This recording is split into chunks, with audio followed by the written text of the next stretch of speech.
Hai semuanya, perkenalkan kami dari kelompok 8. Ada aku Ranu Wijaya Putra dengan NIM 240101311301118 dan ada Aditya Sandrian dengan NIM 240101313140122 dan ada yang terakhir ada Jafar Abdurrahman Al-Bashir dengan NIM 240101313130125. Pada kesempatan kali ini kami akan membahas tentang tugas tentang pembuatan video yang bertemakan artikel yang berasal dari Science Direct. Artikel yang kami bahas tentang penggunaan CRM pada suatu perusahaan, dan judul dari artikel yang kami cari adalah keberhasilan penerapan CRM sosial pada sebuah perusahaan. Di zaman sekarang ini, dengan teknologi, kita bisa memanfaatkannya untuk mengumpulkan dan menyimpan informasi dari klien kita. Tren ini memunculkan pendekatan baru tentang pelanggan dan pemasaran. Pengelolaan dari data tersebut bisa kita kelola dengan penggunaan CRM atau Customer Relationship Management. Sebenarnya, perbedaan penggunaan CRM tradisional dan CRM sosial itu terletak pada penggunaan atau pengelolaan data yang didapatkan dari pelanggan atau klien kita dari produk yang kita tawarkan, itu dapat kita kelola. Hal ini dapat meningkatkan dan membuat suatu perusahaan beradaptasi terhadap produk yang bakal mereka tawarkan ke klien. CRM sosial memungkinkan pelanggan berperan aktif dalam kemitraan dengan pemasok atau pengelola. Dan sebenarnya, apa itu CRM? Greenberg pada tahun 2011, CRM adalah strategi bisnis untuk menerlibatkan pelanggan melalui sosial media dengan tujuan membangun kepercayaan dan loyalitas mereka. Jadi, dengan adanya CRM, kita dapat mengumpulkan data-data yang dapat kita olah nantinya untuk menentukan produk apa yang bakal bisa kita lebih optimalkan dan kita fokuskan. Dan untuk kelanjutan video selanjutnya akan dilanjutkan oleh rekan saya. Oke, Assalamualaikum warahmatullahi wabarakatuh. Perkenalkan, nama saya Jafar Al-Bashir. Saya dari kelompok 8. Hari ini saya akan membahas CRM untuk memenuhi salah satu tugas mata kuliah di jurusan saya, Informatika, Sistem Informasi. Topik yang saya bahas untuk presentasi video pada hari ini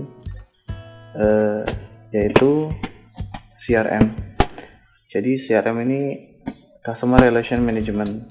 Jadi bagaimana kita manage data pelanggan gitu. Jadi antara pihak produksi dengan pelanggan itu tidak cukup hanya sekedar hanya pelanggan, kita produksi, kita serah terima barang, selesai. Jadi ada pemanajemen hubungan antar pelanggan dan si produksinya ini, perusahaan ini, sehingga dari sisi pelanggan merasa ditamakan, sedangkan dari sisi produksi memperoleh keuntungan. Jadi ada hubungan timbal balik antara kedua pihak tersebut. Topik yang saya ambil dari jurnal adalah sebagai berikut, yaitu Successful Application of Social CRM in the Company. Jadi bagaimana kita bisa mengimplementasikan aplikasi sosial CRM. Nah, sosial CRM ini sudah hampir banyak digunakan perusahaan-perusahaan, terutama perusahaan-perusahaan besar, untuk memperoleh data-data pelanggannya. Karena secara tidak langsung dengan adanya media sosial CRM, si pelanggan itu dapat diatur. Istilah diatur ini adalah jadi misal perusahaan itu ingin memproduksi suatu produk baru itu, apakah pelanggan suka atau tidak, itu dapat diketahui ketika dengan sosial ini, misalkan produk itu diposting gitu. Posting, ditampilkan bagaimana dengan menurut pelanggannya gitu. Nah, ketika mereka berelasi dalam suatu sistem, mereka dapat melihat produk-produknya. Ternyata bagi mereka, kurang ini, sehingga perusahaan dapat dengan cepat memperoleh hubungan timbal balik dari para penggunanya, sehingga tanpa menimbulkan kerugian yang berlebihan juga Cuma yang jadi problemnya itu bagaimana pengimplementasiannya, karena beberapa perusahaan besar berdasarkan di jurnal ini seperti di Slovakia itu beberapa persen mereka tidak memanfaatkan data relasi dari para pelanggannya. Ini yang diambil dari jurnalnya, tercatat bahwa berdasarkan penelitian dari bulan Maret hingga akhir bulan Desember tahun 2012. Jadi ya di perusahaan ini hanya sedikit yang memanfaatkan teknologi itu. Nah, the biggest problem that hinders the successful integration of innovation approaching to relationship marketing is lack of necessary fund, and is this. Dari 119 bisnis di Slovakia. Jadi keuangan mereka tuh turun. Oke, kita nggak perlu membahas ini karena topik kita adalah di bagian CRM ya. Nah, jadi apa itu social CRM? Jadi sebenarnya CRM itu terbagi dua ya. Jadi ada apa? Di sini ada elektronik. Jadi bukan maksudnya terbagi dua itu dalam bentuk kategori bentuk teknologinya. Karena CRM itu sendiri dari dulu sudah ada sebenarnya teknologi juga tradisional. Karena berdasarkan kayak interorganisasi. Jadi dapat kita lihat di tabel ini sendiri. Nah, tradisional CRM. Jadi di sini ada campaign, generate lead, convert into account, opportunity, contact, pitch into forecast, and akhirnya akan dibagikan ke dalam campaign dengan analysis to determine success.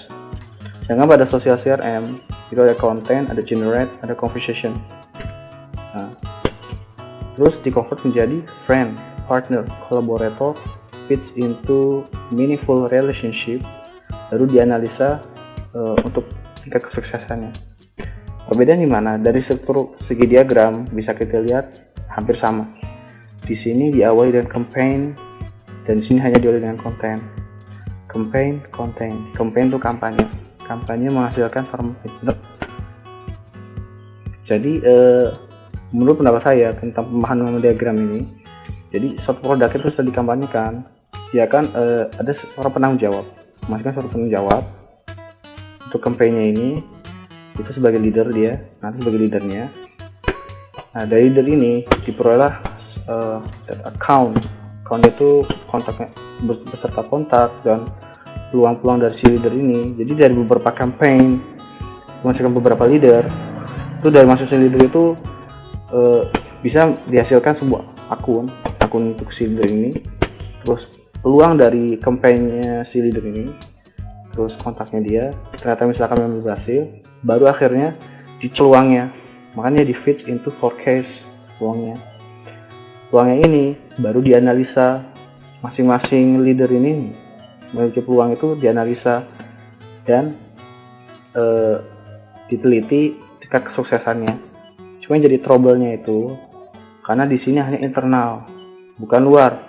Sedangkan pengguna itu adalah di luar prosesnya. Nah, di luar. Jadi pelanggan itu dia ingin langsung istilahnya terlibat langsung dalam marketnya itu, sehingga butuh satu media gitu. Nah, akhirnya bentuknya social CRM. Jadi itu diagram social CRM sendiri. Jadi kontennya, setelah konten ini dipublish secara contoh aja ya, saya akan kasih contohnya aja. Jadi setelah dipublish, dia kan menghasilkan suatu percakapan, benar tidak?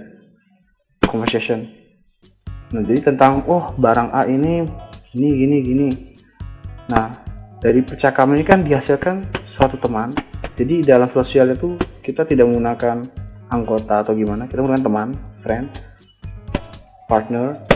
Jadi misalkan pelanggan itu adalah teman.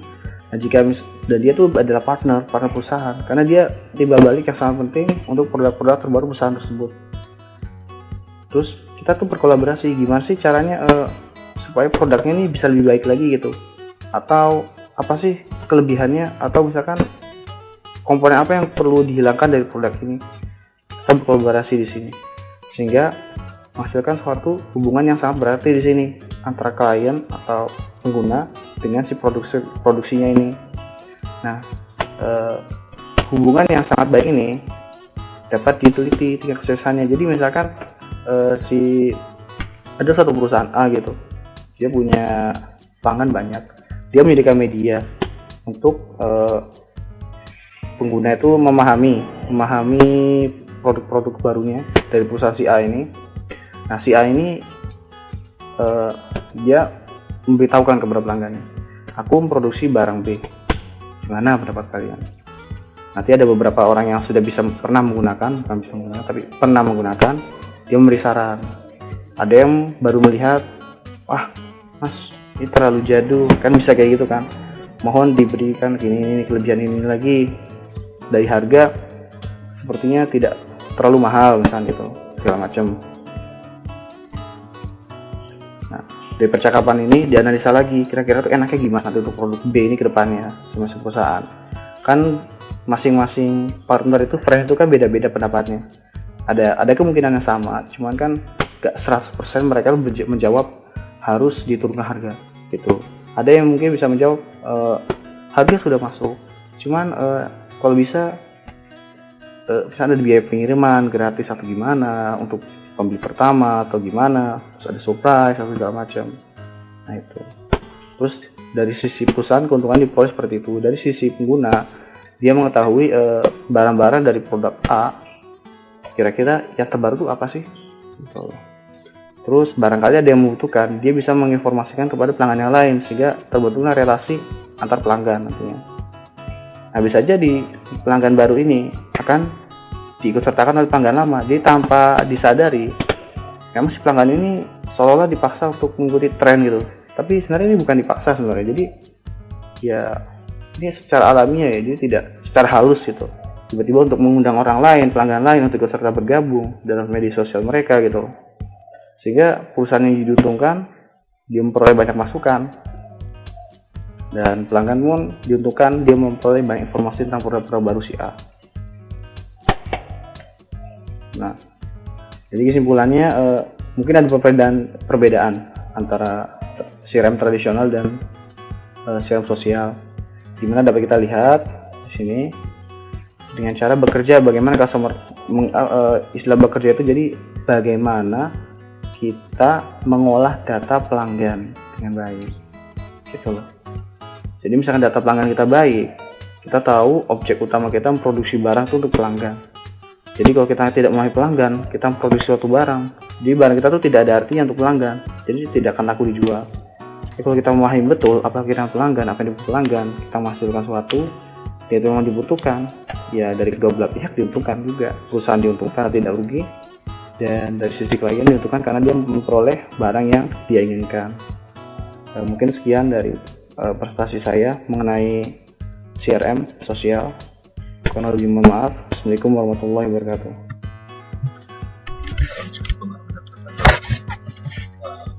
Perkenalkan nama saya Riki Sandrian, ini program Microsoft Indonesia 1.1.1.2.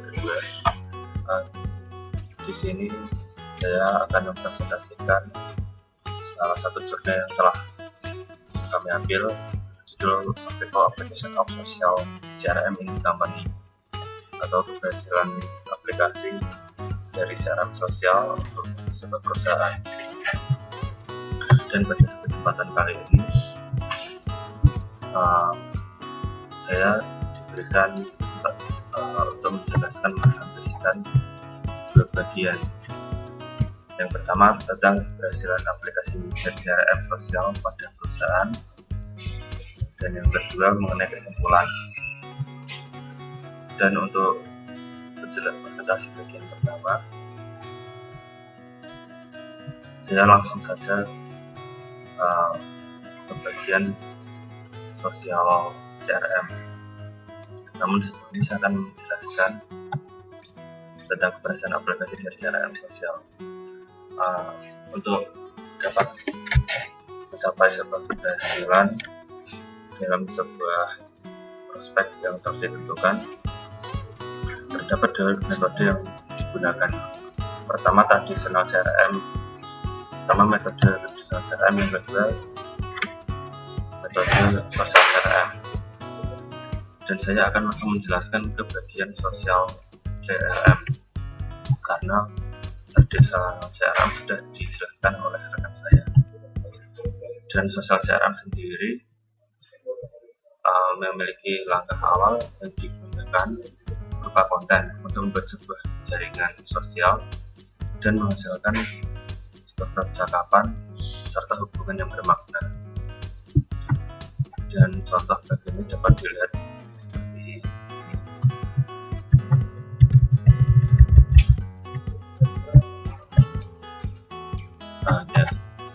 Inilah langkah awal dari sosial CRM, yaitu berupa konten yang akan menghasilkan sebuah percakapan, dan dari percakapan tersebut akan dikonversikan lagi menjadi 3 bagian, yaitu yang bagian pertama adalah teman, lalu terdapat juga ada mitra, dan ada kolaboratif. Dan dari hasil konversi tersebut akan dibikin lagi menjadi hubungan bermakna. Setelah menjadi sebuah hubungan bermakna, maka hubungan bermakna tersebut akan dianalisis untuk menentukan keberhasilan. Jika analisis tersebut sudah mencapai keberhasilan, maka prospek terpenuhi. Namun jika analisis tersebut tidak mencapai keberhasilan, maka akan dikembalikan menjadi sebuah konten lagi, dan seterusnya, dan akan dilakukan seterusnya seperti pada bagian ini.